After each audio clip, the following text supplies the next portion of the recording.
కొంతమంది యువకులు ముందు దూతలు, కొంతమంది యువకులు ముందు దూతలు, పావన నవ జీవన బృందావన నిర్మాతలు. కొంతమంది యువకులు ముందు దూతలు.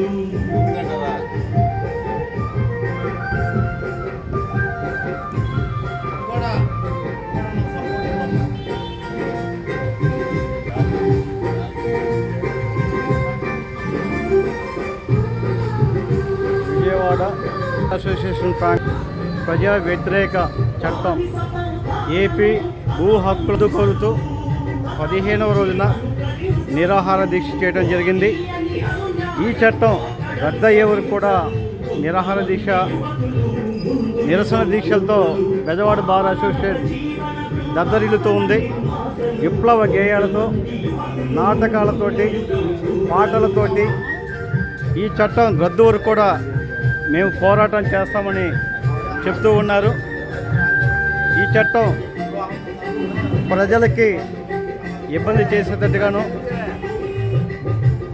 భూమి దోసుకునే విధంగా ఉందని, వైట్ కాలర్ మాఫియా రెచ్చిపోయే విధంగా ఉందని, న్యాయస్థానాలకు జ్యూరిడిక్షన్ లేకుండా చేయడం అనేది అప్రజాస్వామికమని, ఇది కోర్టు తీర్పులు కూడా విరుద్ధం అని చెప్పి న్యాయవాదులు తెలియజేస్తున్నారు.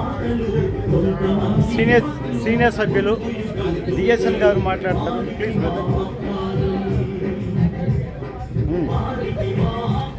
మాట్లాడదు ఎందుకు చేస్తున్నారు? వాయిస్ ఇవ్వాలా? రేపు ప్రిపేర్ అవ్వాలి. సీనియర్ కౌన్సిల్ న్యాయవాది గారు శ్రీదేవి గారు సంఘీభావం చెప్పడానికి పచ్చ శ్రీదేవి గారు రావటం జరిగింది శిబిరానికి. ఈరోజు బెజవాడ బార్ అసోసియేషన్లో పెద్ద ఎత్తున నిరసన దీక్షలో సీనియర్ కౌన్సిల్స్ పెద్దలంతా కూర్చోవడం జరిగింది. ఇది భవిష్యత్తులో రాష్ట్ర వ్యాప్తంగా మహోద్యమ రూపంలో జరిగే అవకాశాలు ఉన్నాయి. ఫ్యూచర్ ప్లాన్ అయితే న్యాయవాదులు వేయటం జరిగింది. నిన్నే పిల్ వేయటం జరిగింది, పిల్ విచారణ రావటం జరిగింది. పిల్లో తాత్కాలికంగా ఇక్కడ నెంబర్ వేయడానికి ఇబ్బంది లేదని చెప్పినప్పటికీ పూర్తిగా చట్టాన్ని రద్దుపరిచే వరకు కూడా ఉద్యమం చేస్తామని చెప్పి తెలియజేయడం జరిగింది.